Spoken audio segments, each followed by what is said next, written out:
Olá, Marco Antônio Villa, muito obrigada por ter vindo ao 1964. Eu que agradeço o convite. Villa, o seu livro, que tem um nome comprido, Ditadura Brasileira, 1964-1985, a democracia golpeada à esquerda e à direita. Decorei!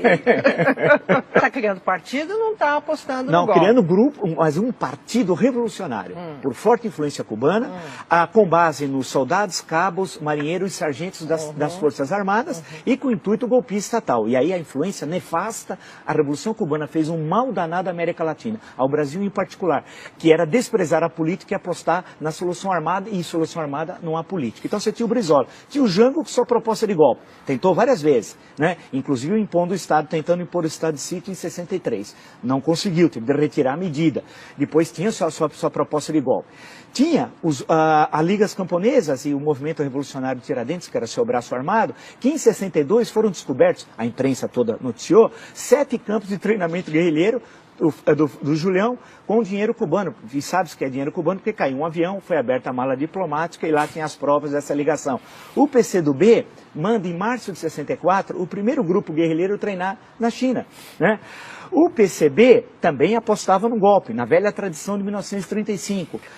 Isso só para falar, eu citei mais de 10, entre direita e esquerda, aqueles que naquela conjuntura apostavam numa solução de força tal. Por isso que a democracia ela era golpeada à direita e golpeada à esquerda. Claro que haviam aqueles, muito poucos, e que não conseguiram buscar uma saída negociada. Um deles, um célebre deputado federal do PTB, Francisco Santiago Dantas, que buscava uma solução reformista e articulada. Mas ele estava muito doente e acabou falecendo em agosto mesmo de 64.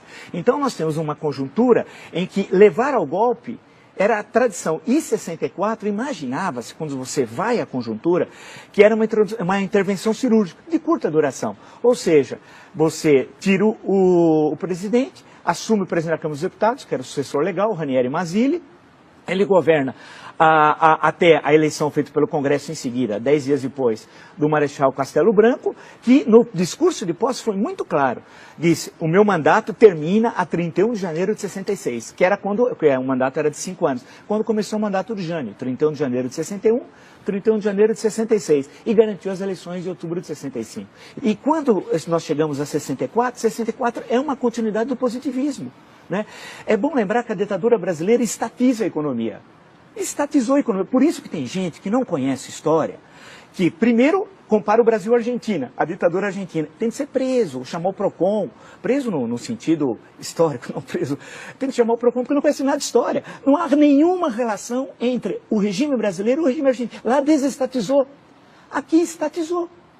Lá acabou com o ensino público do 3º grau, aqui expandiu a universidade pública de 3º grau, aqui modernizou a economia, ampliou, diversificou a economia. Lá a indústria foi duramente, quase que destruída, a indústria argentina. Então, se você for comparar, as bases ideológicas da ditadura brasileira era uma e da Argentina, por exemplo, eram outras tal. Isso quer dizer que não havia contato entre os governos? Não, havia pouco, muito pouco contato. Há uma carta apócrifa, publicado por Jack Anderson no Washington Post, de uma carta do Figueiredo, tal, que é apócrifo. Qualquer historiador lê aquilo, até o Figueiredo assina o nome errado, tal.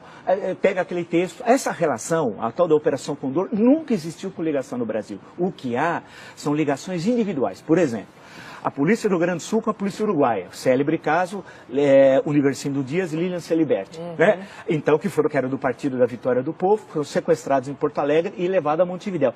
Mas esses casos, que ocorrem também logo depois de 76 com o golpe na Argentina e algo depois de 73 no Chile. Mas o que eu insisto muito em destacar, é que o período 64, 68, na questão que você colocou, como é possível chamar de ditadura? Ele precisa mudar o dicionário. O conceito de chamar o Bobbio, se fosse possível chamá-lo, e mudar o conceito de ditadura no dicionário de política. Por quê? Nós tivemos em 64, em 68, eleições diretas para governadores em 65, outubro, para 11 estados, porque não era coincidente as eleições, com o quadro partidário anterior. Que ditadura tem eleições no qual a oposição ganha, por exemplo, em 2 estados chaves, Guanabara e Rio de Janeiro. Tivemos eleições em 66, tivemos eleições em 68, que ditadura tem passeata dos 100 mil?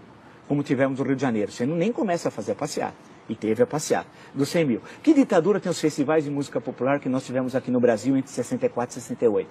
Que ditadura tem o movimento artístico, o teatro, por exemplo, que nós tivemos no período teatro de contestação? A interpretação mais comum, vamos dizer, a respeito desses assuntos de outros historiadores que passaram por aqui, é que, por exemplo, em relação à vida cultural, ela foi formada durante o período anterior à ditadura e ela se espalhou ali a despeito do general-presidente.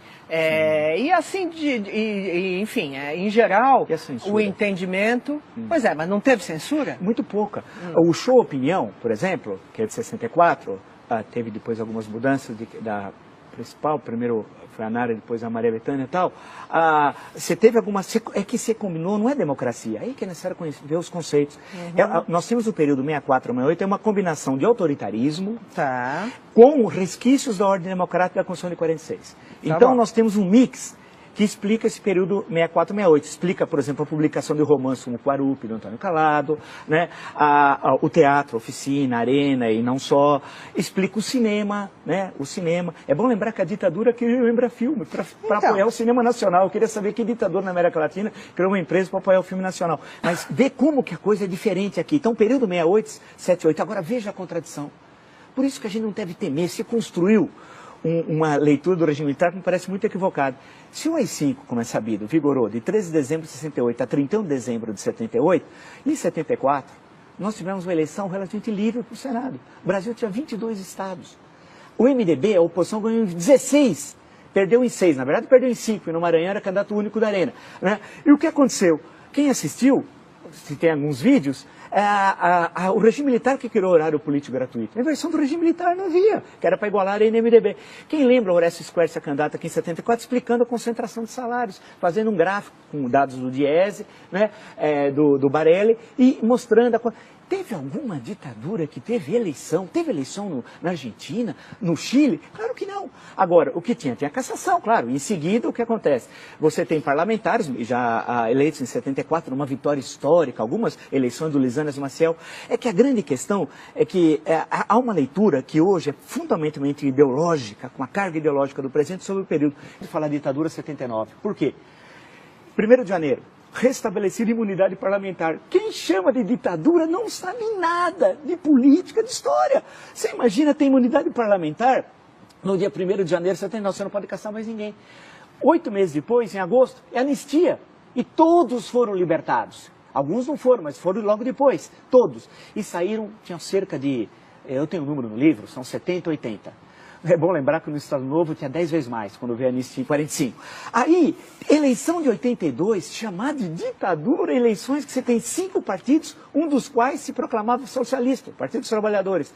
E com a vitória da oposição em São Paulo, Franco Montoro, Minas, Tancredo Neves, Rio, Leão Brizola, não só a vitória, mas a posse. Então, chamar o período de 79 a 85 e em 84, especialmente entre janeiro e abril, a campanha das diretas. Quer dizer...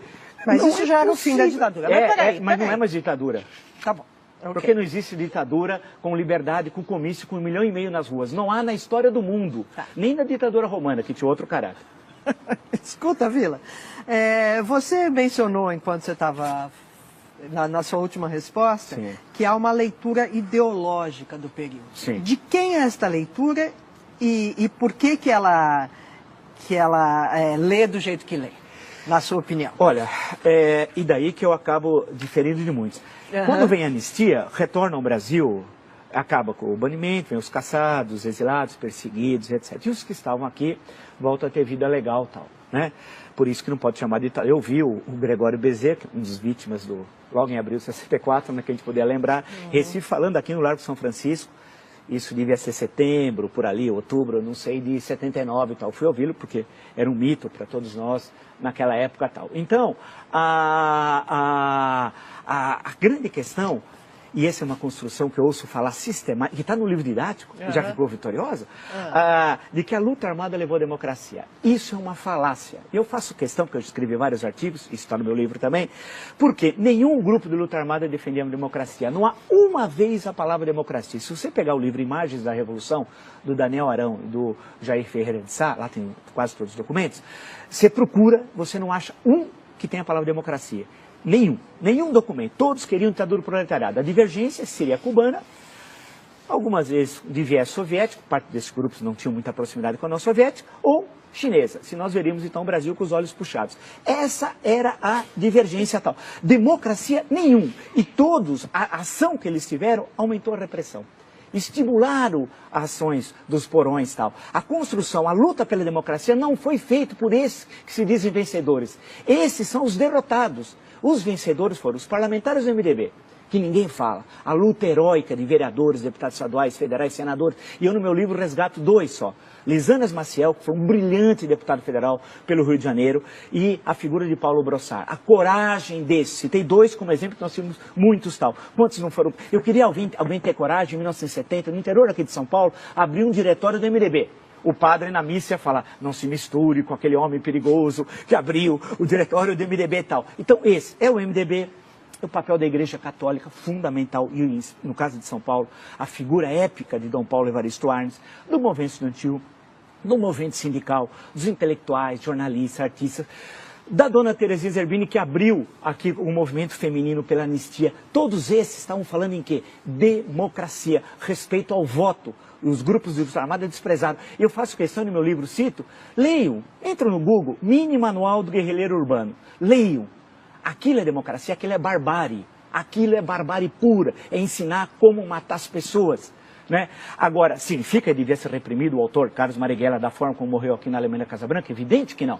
Evidente que não. Porque essa é a jogada. Ao você fazer a crítica à luta armada, esses que estão do lado de cá falam, quer dizer que você é a favor da tortura? Não. Os que veem o mundo assim, sem outros matizes, é que construíram essa versão falaciosa da história. Né? E eu insisto em mostrar que eles não defendiam a democracia. É uma farsa, nenhuma ação. Ao contrário, quando teve a passeata dos 100 mil no Rio, no mesmo dia, aqui em São Paulo teve o atentado ao 2º Exército, onde morre um menino que estava lá prestando serviço militar, que podia ser eu, por exemplo, né, que tivesse, vamos dizer, prestando serviço militar, jogaram um carro-bomba.